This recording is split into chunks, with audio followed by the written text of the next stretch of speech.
السلام علیکم ورحمۃ اللہ وبرکاتہ۔ تبسمک فی وحی اخیک لک صدقۃ۔ حضور پرنور محمد عربی صلی اللہ علیہ وسلم کا پاک ارشاد ہے کہ تم کسی مسلمان بھائی سے ملاقات کرو تو حسن اخلاق اور محبت کے ساتھ پیش آؤ، وہ تمہارے لیے صدقہ ہے۔ اسی طرح ارشاد ربانی ہے فاذکرونی اذکرکم۔ اللہ رب العزت فرما رہا ہے قرآن میں کہ فاذکرونی اذکرکم، کہ تم مجھ کو یاد کرو میں تم کو یاد کروں گا۔ تم میری نعمتوں کا شکریہ ادا کرو، میں تمہیں دنیا کی تمام نعمتوں سے سرفراز کر دوں گا۔ تم صرف میرے قدموں میں جھکو، میں ساری دنیا کو تمہارے قدموں میں جھکا دوں گا۔ اب ہماری ذمہ داری ہے کہ ہم کس طرح یقین کریں قرآن کی آیتوں پر۔ اللہ جب کہہ رہا ہے کہ فاذکرونی اذکرکم، تم مجھ کو یاد کرو اور میں تم کو یاد کروں گا، تو اس پہ یقین کس طرح ہوگا اور کیسے ہوگا؟ لیکن میں آپ حضرات کو مختصر سے بات بتا دوں کہ انسان کے فطرت میں اللہ رب العزت جہاں نیکی اور خیر کے جذبات دیے ہیں، وہیں پہ نفسانی خواہشات بھی دیے ہیں۔ مطلب انسان ایسا ہو ہی نہیں سکتا کہ نیک کام کرتا چلا گیا اور کرتے کرتے وہ دنیا سے مر گیا۔ ہوگا اللہ جسے چاہے گا، لیکن اس زمانے میں بہت مشکل ہے، کیونکہ ہر انسان اپنا اپنا سپنا کو پورا کرنے میں لگا ہوا ہے۔ انگلش کا مقولہ ہے without dreams and not successful your life, کہ بغیر سپنا کا کوئی لائف نہیں ہوتا۔ ہر انسان کا ایک سپنا ہے، لیکن سپنا کو پورا کس طرح کرنا ہے وہ ہمیں اسلام کی ہسٹری پڑھنے سے معلوم ہوگا۔ اللہ جب کہہ دیا ہے قرآن میں تم مجھ کو یاد کرو، تو اللہ کو یاد کرنا کیسے ہے وہ طریقہ کو ہمیں اپنانا ہوگا۔ اب جسے فجر کا نماز ہے کہ بھائی اس میں لکھا گیا ہے فجر نماز از لفٹ دا نور of the face is last, کہ فجر کی نماز پڑھنے سے چہرے کی رونق بڑھتی ہے، اور اگر نہیں پڑھیں گے تو چہرے کی رونق ختم ہوتی ہے۔ دونوں اس پہ بات سمجھ میں آ رہی ہے۔ اسی طرح ظہر نماز از برکت ان روزی ویل بے لاسٹ، ظہر کی نماز اگر آپ پڑھیں گے تو اللہ رزق میں برکت دے گا، اور اگر نہ پڑھیں گے تو برکت کو چھین لے گا۔ ہر نماز میں اللہ تعالیٰ نے کسی نہ کسی شے کا مہیا کیا ہے، تو اس کا مطلب یہی ہے کہ اللہ کہہ رہا ہے تم مجھ کو یاد کرو۔ ایسا تھوڑی ہے کہ بھائی کہیں جیسے کہ دعا کرانے کے لیے کہ کوئی شخص کہتا ہے بزرگ کو میں بہت پریشان ہوں، میں بہت یہ ہوں، میرے گھر کا حالات صحیح نہیں ہیں، تو بزرگوں سے دعا کروانا صحیح بات ہے، لیکن اپنے اندر دیکھنا کہ ہم اللہ سے کتنا مانگ رہے ہیں، کتنا کوشش کر رہے ہیں، تو وہ چیز ہمیں غور کرنا ہوگا۔ آپ نماز پڑھیے اور نماز میں اللہ سے مانگیے۔ اللہ جب قرآن میں کہا ہے تو اللہ دیکھ رہے گا، 100% دیکھ رہے گا۔ اب یہ نہیں ہے کہ آپ کو ڈائریکٹ دے دے گا، وہ کوئی سبب بنے گا۔ وہی جو حدیث میں نے اس لیے پہلے پڑھا تبسمک فی وحی اخیک لک صدقۃ، کہ اگر کسی شخص سے ملاقات کرو تو حسن اخلاق کے ساتھ پیش آؤ، وہ تمہارے لیے صدقہ ہے۔ تو یہ نبی کا طریقہ کو اگر ہم اپنا لیے نا تو ہمارے سب سے بڑی کامیابی یہی ہے۔ بھائی کوئی انسان اگر پریشان حال ہے، اس سے اگر ملتے ہیں تو اس کے دل میں کتنی خوشی ہوگی۔ آج हमारा नाइल्म होने की वजह से अपने माँ बाप को, गैर मुस्लिमों में तो हो ही रहा है, शायद कि इस्लाम के अंदर भी मुसलमान लोग ऐसा ऐसा कर रहे हैं। माँ बाप तो बेचारा अपने माँ बाप मतलब अपने औलाद को सुकून और इत्मीनान देने के लिए दुनिया से लड़ रहे हैं। बाप है भाई से लड़ मतलब अपने भाई से लड़ रहा है कि मेरे बच्चे का क्या होगा, तो ज़मीन के लिए लड़ रहे हैं, कमा रहे हैं धूप में तपती हुई, धूप की मशक्क़त बर्दाश्त कर रहे हैं बाप, और औलाद किस तरह मेरा खुश हो जाए ये सोचते हैं। लेकिन इस ज़माने में औलाद बहुत मुश्किल है कि अपने बाप के लिए करेगा। लोग आश्रम में डाल रहे हैं अपने माँ बाप को, सिर्फ इस्लाम की हिस्ट्री न जानने की वजह से। गैर मुस्लिमों में देखा जाता है, बहुत जगह देखा भी हूँ, और शायद मुसलमान में भी एक दो सुनने को मिला, देखा नहीं हूँ, इसलिए मैं अभी तक इस बारे में कभी नहीं बात किया। माँ बाप इतना मुशक्क़त बर्दाश्त करता है अपने औलाद के लिए, और औलाद माँ बाप को छोड़ देता है। ऐसा सबब तो माँ बाप ही होंगे ना, क्योंकि उन्होंने बच्चे को तालीम और तरबियत नहीं दिया, उसे दुनिया दिखलाया, इंजीनियर डॉक्टर बनाया, और कामयाबी दुनिया ही को वो समझ लिया। हालांकि उस माँ बाप को यकीन है कि मेरे गुजर जाने के बाद मेरे औलाद मेरे लिए कुरान की दुआएं पढ़ दे। बहुत मुश्किल है। रईस लोग तो भाई अमीर घराने के लोग बस पैसे फेंके मुँह पर, मस्जिदों मदरसों में 10 बच्चे को कुरान ला के पढ़वा दिए। हर चीज़ अगर पैसे से हो जाती है तो फिर सबसे ज़्यादा इस्लाम में लोग रईस होते हैं। मैं ज़्यादा बात नहीं कहते हुए बस ये कहूँगा कि अल्लाह पे यकीन करें और नबी के सुन्नत को अपनाएं। इंशाअल्लाह ऐसी कामयाबी मिलेगी जिसका आपको तसव्वुर भी नहीं हो सकता है। बहुत से लोग कहते हैं कि अल्लाह से मांगो, अल्लाह से मांगो, अल्लाह दे देगा। वो तरीका नहीं है। अल्लाह से तो मांगना भी है, लेकिन मौका महल देखते हुए काम भी करना है। काम करने से कोई मना नहीं किया। माशाल्लाह से मैं तो एक मदरसे के तालिब इल्म हूँ, लेकिन जैसे हालात आए लॉकडाउन, तो भाई मदरसे बंद होने की वजह से मैं होटलों में काम किया। मेरे घर वाले तो ये कह रहे थे मौलवी हो के होटल का काम कर रहा है, वो नहीं देखना है। बोलते हैं ना, without dreams and not successful your life. सबका अपना लाइफ है भाई, हमें मेहनत करेंगे अल्लाह रिज़्क़ देगा। और खुश अक्लमंद इंसान तो वो है जो कम से कम अपना फ़िक्र कर रहा है।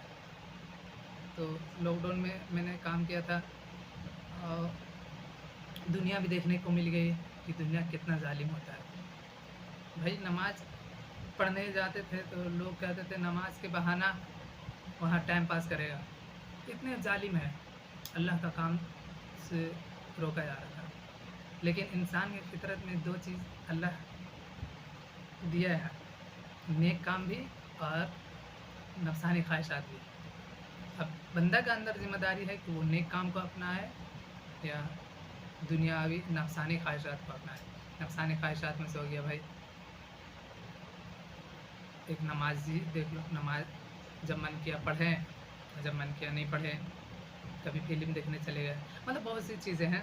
तो लॉकडाउन में जिस तरह हुआ तो वहाँ पे तो मेरे इतने माहौल ये हो गए थे कि फिर मजबूरी के तहत करते करते मैंने नमाज भी छोड़ दिया था। नमाज भी पढ़ना मुश्किल हो गया था, इतना वहाँ खटाली और परेशानी थी। बस मेरे ये नियत थे कि इस लॉकडाउन में दुनिया क्या है वो देख लूँ, लोगों का हक किस तरह मारा जाता है वो भी मैंने देख लिया। लॉकडाउन में मैंने 3 काम किया था। सबसे पहले तो मेरे दोस्त है एक जो बेंगलोर में जेसीबी का काम करता था, उसके पास मैंने काम किया। तो उसके पास 2 महीने मिले और वो भी पूरा नहीं, उन्होंने कहा था इतने मिलेंगे लेकिन उतना नहीं मिला। हेल्परी में थे, उसमें काम करने के बाद फिर 2 महीने के बाद मुझे बात समझ में नहीं आई। तो मैंने उस काम को छोड़ दिया पैसे कम मिलने की वजह से। फिर हम सोचे कि अगर कुछ कपड़े का सिलाई सीख लें, क्योंकि अक्सर वो मस्जिद में अगर मौलाना लोग इमामत करता है, अगर घर की हालात सही नहीं है तो मस्जिदों की तनख्वाह की वजह से कमी होने की वजह से सिर्फ वो सोचता है कि कुछ हुनर होती तो साइड इनकम निकाल लेते हैं।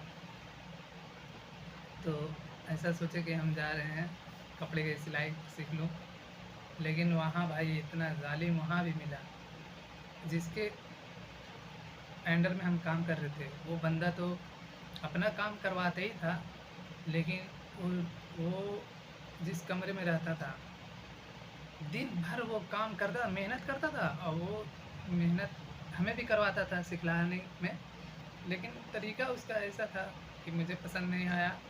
तो उसमें भी एक सबक मिल गया था कि दुनिया बहुत जालिम है। तो वो भाई हर दिन दारू की बोतल लाता था और पीता था, और मुझे हुक्म देता था कि थोड़ा गर्दन पे चढ़ जा, मेरे पीठ पर चढ़ जा, इस तरह से।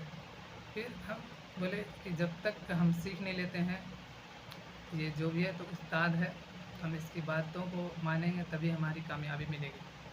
मेरा सोच तब भी सीखने का था, लेकिन कुछ दिन ऐसा सबब हुआ कि वो खुद कह दिया कि नहीं चलेगा, ये काम मेरे साथ नहीं करेगा। अब उसके दिल में ये था कि इसे इस तरह बोलेंगे तो और थोड़ा सा मतलब ये करेगा। अब क्या दिल में था नहीं पता मुझे, बाकी इतना लग गया था कि वो कह रहा था मुझे नहीं रखेगा, इसे बाहर निकाला जाएगा। और वो था गैर मुस्लिम, और हम एक मौलाना थे, और वो भाई इतना जाहिल अनपढ़, पूरी तस्वीर लगा रखा था मूर्ति का, लक्ष्मी माँ होती है, काली माँ होती है, बहुत वगैरह वगैरह।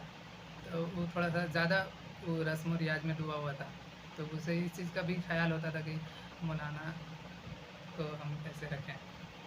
बहरहाल तो हम खुद अपने दिल में ये बात सोचे कि अगर हम कपड़े का सिलाई अगर पूरा हुनर सीख लेते हैं, और फिर बीच में वो ये भी कैद लगा दिया था कि एक भी पैसे नहीं मिलेंगे, सिर्फ खाने पीने के खर्चा मिलेंगे 50-60 रुपये हफ्ते में, लेकिन जब तक नहीं सीखोगे मिलने का नहीं। तो कोई था करने वाला, वर्क कर तो बहुत होता है, तो मुसलमान भी था उसमें से, असामी लोग थे। तो वो बोले हमारी हालत देख के क्या करते क्या, मतलब हम तो पढ़ाई करते थे मदरसे में, लेकिन लॉकडाउन की वजह से ऐसा हालात है, से हम सोच रहे कुछ कर लें, खाली बैठने से अच्छा है कि कुछ हुनर सीख लें। तो वही वो बंदा कहा कि ये इसके पास जो भी आया है टीका नहीं है, लेकिन आप पहला वाहिद शख्स हो जो दिल लगा के और ईमानदारी से काम कर रहे हो। मेरा राय है कि आप कहीं दूसरा काम कर लो, दूसरा। तो वो बताया, तो फिर मेरा थोड़ा सा दिमाग घूमा। तो हम पहले ये सोचे कि ये पैसे भी नहीं देगा यार, और फिर जब सीखते सीखते अगर खुदा न खास्ता मदरसा खुल गया, फिर मदरसा जाने पड़ेगा, तो ये कुछ फ़ायदा नहीं हुआ। तो तीसरा मेरा होटल में दिमाग खुला कि होटल का ऐसा काम है, खाओ पियो रहो, मस्ती मौज में भी है, और उसकी तनख्वाह जो होती है फिक्स है और कमी नहीं होगी। ये है कि उसमें हुनर नहीं मिलेगी। तो हम बोले कि अगर हुनर मिल जाएगा तो फिर हुनर के बाद तो कमाने का दिल भी तो करेगा कि जो हुनर सीखे उस पर अमल कब लाएगा। इसलिए हुनर लिए ही नहीं कपड़ा वाला काम। तो होटल में गए, 4 महीने काम किए, 4 महीने में माशाल्लाह से कुछ ऐसे रकम हो गए कि जिसमें दो मेरा नेक इरादा था और वो माशाल्लाह से हो भी गया। एक तो ये कि मेरी अम्मी का तबीयत ख़राब, काफ़ी दिनों से तबीयत ख़राब थी बेचारी, अल्लाह उनको जन्नत नसीब करे। मतलब दिमागी हालत उनका ठीक नहीं था। तो मैं यही सोच के पैसे कमा रहा था कि अगर इमरजेंसी पड़ गई अम्मी को तो हम उसमें लगाएंगे, और एक मेरी छोटी बहन है, अगर उसकी शादी की कहीं बात होगी तो हम उसमें कुछ रकम देंगे। ये नेक इरादा था। और फिर ऐसा ही हुआ, मेरी वालदा का कुछ साल के बाद इंतकाल हो गया, और तदफीन में मेरे ही पैसे लगे माशाल्लाह से। मैंने अपनी मेहनत के पैसे अपनी वालदा को लगाया और जनाजे की नमाज़ भी पढ़ाई। और फिर इसके बाद बहन की शादी हुई तो उसमें भी हमने हिस्सा लिया। माशाल्लाह से सारा मामला अल्लाह ने हल कर दिया। अब उसके बाद ईद का वक्त करीब आया, फिर मैंने ईद के बाद फ़ौरन मदरसे में दाखिला ले लिया और पढ़ाई शुरू कर दी। अब बीच में मेरे इतने हालात ऐसे ऐसे आए हैं। छोटे में थे तो मेरे अब्बू का इंतकाल हो गया जब 4 साल के थे, तो बस अल्लाह ने मेरे अब्बू को दोस्त को दिल में बात डाली कि भाई उसके छोटे छोटे लड़के हैं उसे मदरसा में डाल दें। तो उन्होंने मुझे, अल्लाह उनको बरकत दे, सेहत दे, सुकून दे, उन्होंने बहुत कुर्बानियाँ दी मेरे लिए और मुझे हाफिज़ बनाया। फिर हाफिज़ बनाने के बाद मेरी शरारत इतनी थी कि उनका दिल टूट गया। फिर उन्होंने फ़ौरन कह दिया कि अब हाफिज़ तक ज़िम्मेदारी लिए थे, अब हम आगे का ज़िम्मेदारी नहीं लेंगे। अब पता नहीं हमारी गलती की वजह से गुस्सा में कहें क्या कहें नहीं मालूम, तो ये बात हमने अपने भाई से कहा, बड़े वाले भाई से। तो भाई भी बोला कोई बात नहीं, ये है। उसके बाद फिर मैं अरबी अव्वल एदादिया, फिर अरबी अव्वल, अरबी दोम, अरबी सोम, चहारूम मुकम्मल किया मदरसा हुसैनिया टाटा जमशेदपुर में। और उसमें भी बहुत शरारतें रही, उस्तादों का दिल दुखाया और न जाने कैसे कैसे काम किए। फिर उसके बाद रेढ़ी ताजपुरा यूपी में जामिया इस्लामिया रेढ़ी ताजपुरा करके एक मदरसा है, बहुत माशाल्लाह से अल्लाह ताला ने इस मदरसे को और मकाम मर्तबा बुलंद करे। फिर यहाँ हम दाखिला लिए, यहाँ सोचने लगे कि हमारा खर्चा किस तरह चलेगा, लेकिन अल्लाह पे मुझे यकीन था, क्योंकि मदरसा हुसैनिया में भी जब हम पढ़े थे तो मेरा हालात ऐसा था कि भाई भी घर का ज़िम्मेदार था, तो उसके पास भी शायद के बहुत मुश्किल से होते थे जो मेरे भी पूरा कर सके। लेकिन उस्तादों की खिदमत की अल्लाह दिल में बात डाला कि ये मुस्तहिक है, लेने लायक है, कभी कुछ रकम वो दे दिए, कभी ये दे दिए। इस तरह से मेरा मामला होता चला गया। फिर कुछ बच्चे को ट्यूशन ही पढ़ाए माशाल्लाह से, अपना ख़र्चा उस दिन से फिर खुद से उठाने लगा। जब मेरे चाचा ही कहूँ, जब उन्होंने कह दिया कि हाफिज़ के बाद हम ज़िम्मेदारी नहीं लेंगे। अब जब अपना ख़र्चा खुद से उठाना शुरू कर दिया, उसके बाद यहाँ रेढ़ी जब आए तो मुझे बहुत फ़िक्र होने लगी कि अब क्या होगा। मामला तो बड़ा सख्त है, नया इलाका है, कोई जान पहचान के नहीं। लेकिन यही चीज़ पे यकीन था मुझे कि अल्लाह कुरान में भी तो लिखा है, अल्लाहु रिज़्क़ु समावाति वल अर्द। जब आसमान और ज़मीन का मिसाल दिए तो उस ज़मीन में तो हम ही हैं, तो अल्लाह रिज़्क़ किसको देगा? मखलूक को ही देगा भाई, ज़ाहिर सी बात है। तो यकीन था कि अल्लाह ही बेड़ा पार कराएगा। फिर एक उस्ताद मोहतरम हज़रत मुफ्ती अनीसुर रहमान साहब, अल्लाह उनकी उम्र को बढ़ाए, और उन्हीं की एक रहनुमा रही, जो हम आज आपके सामने 2 अल्फाज बोल रहे हैं। बहुत उन्होंने दुनिया को देखा और हालात बताए, बच्चे को तरबियत दी। कोई ऐसा असबाब नहीं है जिसमें वो तरबियत की बात नहीं बताई हो। बहुत सहल अंदाज में हर बच्चे को समझाते हैं और अपनी हालात बताते हैं। तो उनसे जब मुलाकात हुई तो उन्होंने मैं बहुत मस्ती भी करा करता था। बस मेरे ये ख्याल थे कि हम अपने ज़रिए से दूसरे को खुश करते जाएं, लेकिन शरारतें भी बहुत थी। क्या तो वो हजरत देखें तो बुलाया मुझे कि भाई तुम कहाँ के हो? तो हम बताएं जी औरंगाबाद से हूँ। वालिद साहब क्या करते हैं, तो देखो अल्लाह ताला वो दिल में कैसे कैसे बात दिलवा रहे हैं। तो हालात सब बता दिए कि मेरे अब्बू भी नहीं रहे, और रही बात मेरे खर्चा का, तो हम कभी तरावी पढ़ाएँ, उसमें कुछ रकम हो गया तो उससे हम चला लिया करते हैं, कभी ज़रूरत पड़ती है तो भाई से मांग लेते हैं, लेकिन ज़्यादातर हम खुद ही अपना खर्चा चलाते हैं, क्योंकि भाई का भी इतना रोल नहीं रहा है हमारे पढ़ाई में साथ देने का। इस वजह से भाई का भी कम ये है किरदार हमारे पढ़ाई में। तो फिर उन्होंने 500 दिया, अब किस बिना पे दिया, फिर बस हम 2-3 दिन के बाद फिर गौर करने लगे कि हम जो सोचे थे कि हम नए नए इलाका में आए हैं, किस तरह से चलेगा। मैं पूरा खुल के इसलिए बता रहा हूँ भाई, ये चीज़ ऐसा है ना कि राज होती है। कोई बंदा अगर अच्छा कपड़ा पहनता है, फिर दूसरा सोचता है यार ऐसा ऐसा पहनता है, तो फिर बोलता है अपनी मजबूरी ऐसे ऐसे सुनाता है। इससे फ़र्क नहीं पड़ना चाहिए लोगों का, यही तो गुमराही और मतलब बहुत दूर तक ले जाती है ऐसी ऐसी चीज़ें सोचने से।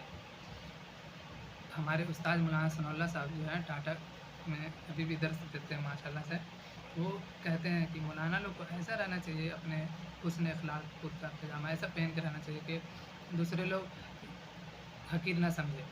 और अक्सर यही देखा जा रहा है लोगों का, तो मौलाना को भाई इतना हकीर समझा जाता है कि उसकी कदर नहीं करते हैं।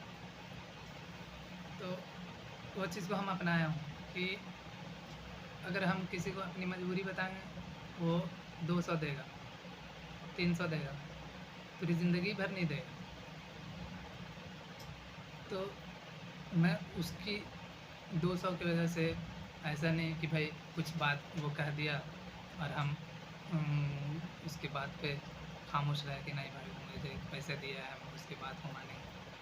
अगर गलत है तो भाई गलत कहना होगा, और वो कहना होगा आपको अल्लाह को हाजिर नाजिर मान के और सिद्ध के दिल से, क्योंकि अल्लाह ही के लिए दुश्मनी भी करना है और अल्लाह ही के लिए दोस्ती भी करना है। ये सारी बातें हम खुल के इसलिए बता रहे हैं कि मेरा आखिरी साल है, और माशाल्लाह से इतनी हदीसों में इतनी अच्छी अच्छी तरबियत की बात आई है, और इतनी मोहम्मद पीस भी अपॉन हिम, इतने हुजूर सल्लल्लाहु अलैहि वसल्लम की सिफत कि भाई हमें लगता है अगर उनकी सिफत को अपना लेना तो जिम की भी ज़रूरत नहीं है, ज़्यादा महंगा वाला क्रीम लगाने की भी ज़रूरत नहीं है, खुद ब खुद खूबसूरती और मतलब हर चीज़ का निचोड़ निकल जाएगा अगर हुजूर की हिस्ट्री पढ़ लेंगे तो बात कहाँ से कहाँ चली गई। तो फिर उन्होंने 500 जब दिया तो मुझे ये होने लगा कि चलो अब रास्ता शायद के खुल गया है, तो हम पढ़ सकते हैं यहाँ पे। फिर हम पढ़ाई शुरू कर दिए। फिर अपने दोस्तों से मतलब दोस्त क्या दोस्त हुआ, धीरे धीरे दोस्त होने लगे। फिर राबिया के साल में हम यहाँ दाखिला लिए, फिर मिशकात पढ़ाई करी, और ये साल दौरा है। लेकिन इतने सालों में मैं जितनी बातें कहा हूँ ना, इतने सालों में इस बार मुझे यकीन हुआ है कि अल्लाह अपने बंदे को रिज़्क़ कहाँ से देता है इतने सालों के बाद। वो सिर्फ एक आयत जो मैंने तकरीर में याद किया था, सिर्फ तकरीर याद करके बयान तो कर लेते थे, लेकिन अमल और ये यकीन मतलब उस तरह का नहीं कर पाते थे। अगर शायद हम पहले कर लिए होते तो मेरा वक्त भी बच जाता, लेकिन बहुत जगह में टाइम भी पास किए, क्लास का गैर हाज़िरी और भी बहुत सा इसबाब है। तो इस बार ऐसा हुआ कि फ़ज़्कुरूनी अज़्कुरुकुम जो आयत है वो कुरान की आयत है, और ये अल्लाह ही तो कह रहा है भाई। और बुज़ुर्गों का मिसाल जब भी वो कहीं बयान किए तो सुनने को मिला है कि अल्लाह जो है अपने बंदों से 70 माह से ज़्यादा मोहब्बत करता है। सोचने वाली बात है। हम लोग सिर्फ यही सोच के अल्लाह से नहीं मांगते हैं, नमाज नहीं पढ़ते हैं कि हम इतना गुनाह कर लिए हैं, अपने ख्वाहिश के मुताबिक ज़िंदगी गुजार लिए हैं, इस तरह से अल्लाह से मांगा जाए, ऐसा नहीं है। अल्लाह फरमाता है کہ तुम गुनाह करो और तौबा करो, तौबा ऐसा करो कि दोबारा उस काम पे ना करो। अगर तुम उस चीज़ को दोबारा करोगे, गोया कि तुम अल्लाह से मजाक कर रहे हो। तो मुझे यकीन हो गया कि अल्लाह कह रहा है फ़ज़्कुरूनी अज़्कुरकुम, तुम मुझको याद करो, मैं तुमको याद करूँगा। तुम मेरी नेमतों का शुक्रिया अदा करो, मैं तुम्हें दुनिया की तमाम नेमतों से सरफराज कर दूँगा। अब नेमतों का शुक्रिया अदा किस तरह करना है? जब इतना आसान है ना इस्लाम हमारा, कहते हैं ना लोग बहुत टफ़ है, बहुत मुश्किल है। वो टफ़ और मुश्किल नहीं है, वो सिर्फ सुस्ती और काहिली की वजह से टफ़ और मुश्किल लगता है, हालांकि ऐसा है नहीं। तो भाई खाना हम खा रहे हैं, अल्लाह की तो नेमत ही है ना, वो खा रहे हैं, अल्लाह का शुक्रिया अदा करे भाई कि अल्लाह तूने रिज़्क़ को मुझे खिलाया।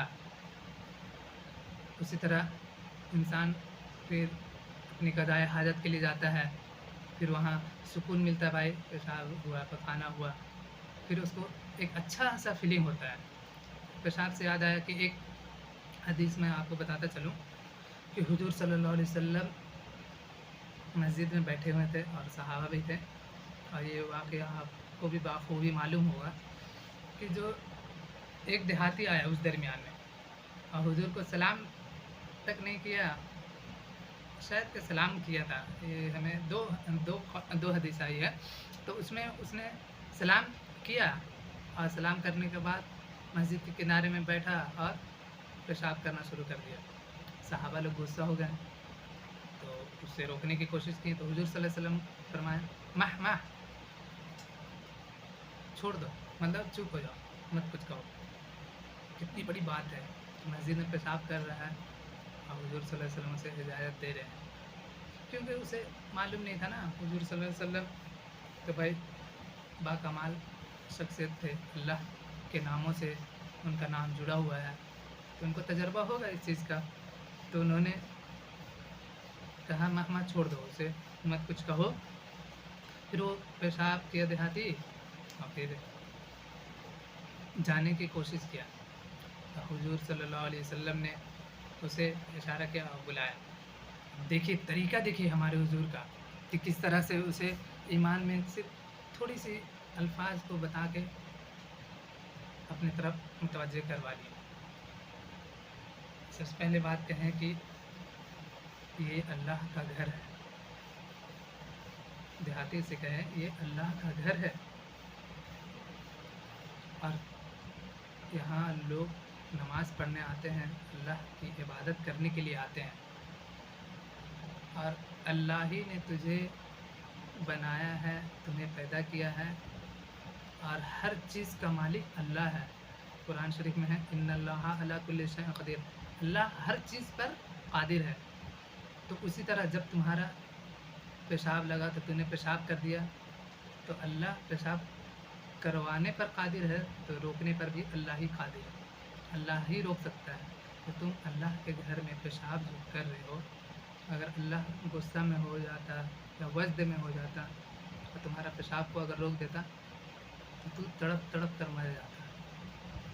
कितनी बड़ी फजीलत और कितनी आसान अल्फाज में आप सल्लल्लाहु अलैहि वसल्लम ने उस देहाती को बताया। देहाती तड़प गया, रो कर ये कहने लगा कि अल्लाह के नबी, मुझे इस चीज़ का इल्म था ही नहीं कि ये मस्जिद में है तो पेशाब करना है नहीं करना है। ज़माने जाहिलियत के ज़माने थे, लेकिन अभी का डेट में हर इंसान को मालूम है, लेकिन बस कदर नहीं, क्योंकि आसानी से मिल गया ना। हमारे पास जो इस्लाम जो आया है बहुत आसानी से मिल गया है। अगर इस्लाम की हिस्ट्री को पढ़ेंगे ना तो खुदा की कसम हमें लगता है हर मुसलमान आज भी इंडिया का, मतलब जिस तरह मोदी है ना, मोदी का कोई पावर नहीं रहेगा अगर हर कोई इस्लाम के तरीक़ों पर फॉलो करने लगे तो। लेकिन ऐसा नहीं हो सकता, बहुत मुश्किल है। मैं तो कहता हूँ आप नमाज कम से कम एक वक्त का पढ़ो, 5 वक्त का नहीं हो रहा تو 5 وقت میں سے کسی ایک وقت کا پڑھو، لیکن صدق کے دل سے پڑھو، اور سنت ایک کو اپناؤ، پہلے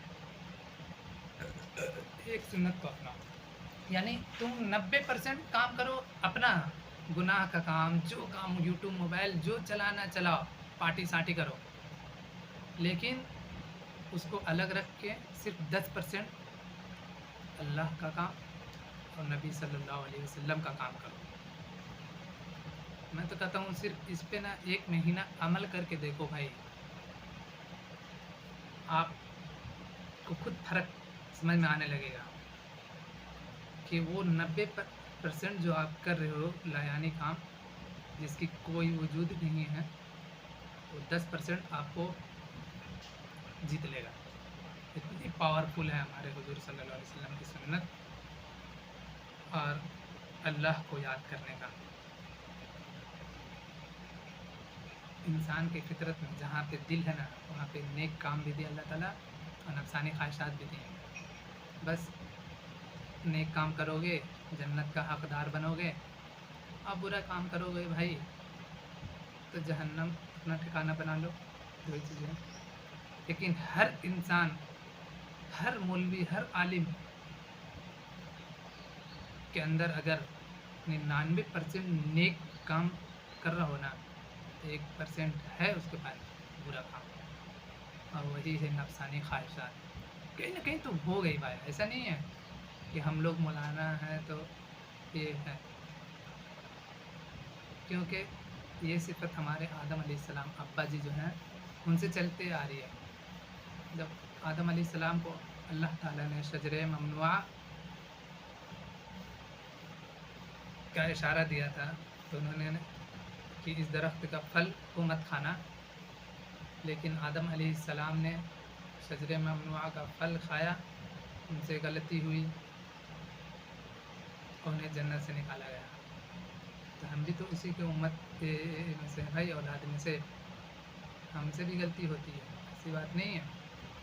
عوام تھوڑی سی غلطیاں دیکھ لیتے ہیں مولانا کو کہ مولانا یہ کام کر دیا، وہ کر دیا، بس اس کے پیچھے پڑ جاتے ہیں، اپنی فکر نہیں کریں گے، بس اس کی خامیاں دیکھیں گے اور اس کی برائی شروع کہ مسجد میں تو یہ بیان کرتے ہیں، وہ بیان کرتے ہیں، اور یہاں پہ ایسا کام کر رہے ہیں۔ بھائی کم سے کم اس کے لیے اچھا نہیں سوچ رہے تو برا بھی تو نہ سوچو، یہ بھی حدیث میں ہے۔ اور اگر مولانا سوچ لینا تو سانس لینا مشکل ہو جائے، لیکن ایسا اسلام میں ایک طریقہ نہیں دیا گیا۔ آج انجینئر ڈاکٹر کوئی بن گیا بھائی، اتنا گھمنڈ اور اتنے یہ میں رہیں گے، لگ رہا کہ کتنا بڑا عہدہ حاصل کر لیا۔ اور اگر مولانا کہہ دینا کہ اللہ تعالیٰ نے ہمیں آسمانی کتاب قرآن پاک میرے دل میں دیا ہے، اگر گھمنڈ میں کہہ دے تو کیا اس کا کچھ کر لے گا؟ اللہ بھی تو دیا ہے بھائی ہمیں، قرآن، حافظ قرآن بنایا ہے، قرآن دل میں بسایا ہے، وہ بھی آسمانی کتاب جس کا صادق برحق ہونا اور یقینی، اور وہ جنت کا ایک سبب ہے کہ اقرأ ورتقی ورتل قرآن کر کے ایک الفاظ ہے کہ قرآن کو پڑھتا جا اور جنت کے درجوں میں چڑھتا جا۔ کتنی اچھی بات ہے کہ قرآن میں اتنی پاور ہے، اور انجینئر ڈاکٹر بن گیا بھائی، اب یہ ایسا نہیں ہے، بنو، لیکن بھائی ہمارا حضور کے طریقہ کو تو لے کے چلو، اللہ کا نماز پڑھو، اللہ کی مسجد میں عبادت کرو، اللہ تمہیں رزق دیا ہے، تم اسے دوسروں تک پہنچاؤ، ایسا تھوڑی خود ہی استعمال کرو۔ یہی سبب ہے، میں یہ بھی بیچ میں کہیں پر بتایا ہوں کہ اللہ رزق کسی بندے کے ہی ذریعے دے گا، اور وہ کب دے گا؟ جب انسان ایک دوسرے سے حسن اخلاق سے پیش کرے گا تو کوئی نہ کوئی سبب بنے گا۔ اسی طرح میرے بھی یہاں طریقہ کار رہا ہے کہ ہم بہت سارے استاد سے دم ایک نظر پہ رہے ہیں۔ اگرچہ ایک اور طالب علم کے لیے یہ بات ہے کہ ہم طالب علم میں کبھی ایسا سوچ لیتے ہیں کہ میرے اس استاذ کے پاس موبائل پکڑی گئی، ایسی تصویریں دیکھ رہے تھے، وہ ایسی تصویریں دیکھ رہے تھے، ان سے نظر کس طرح ملاؤں، یہ بھی میرے خیال سے صحیح نہیں ہے سوچنا۔ बस हो गई ख़ता भाई, तौबा कर लो सिद्ध के दिल से। लेकिन उस्ताद से मिलने की कोशिश करो, कहीं पे कमी महसूस कर रहे हो उसको पेश करो कि ये चीज़ नहीं समझ में आ रही है, इस तरह का मेरे को कर मतलब जी कर रहा है, क्या करूँ? तो वो सही रास्ता बताएँगे मेरे भाई, क्योंकि मेरे साथ यही हुआ है। हम जो भी काम अगर कुछ बड़ा अगर कुछ ऐसा चीज़ सोचें जो कुछ कोई सा भी काम हो, तो पहले हम उस्ताद से मशवरा किए हैं। जैसे हम लॉकडाउन वाली जो काम होटल में किए थे, ये उस्तादों का ही मशवरा था।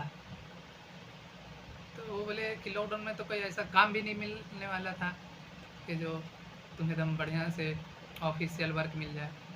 तो भाई होटल ऐसा था कि वो होटल की गुंजाइश भी थी खुलने की, मेडिकल था, होटल था, हॉस्पिटल वगैरह, तो यही सब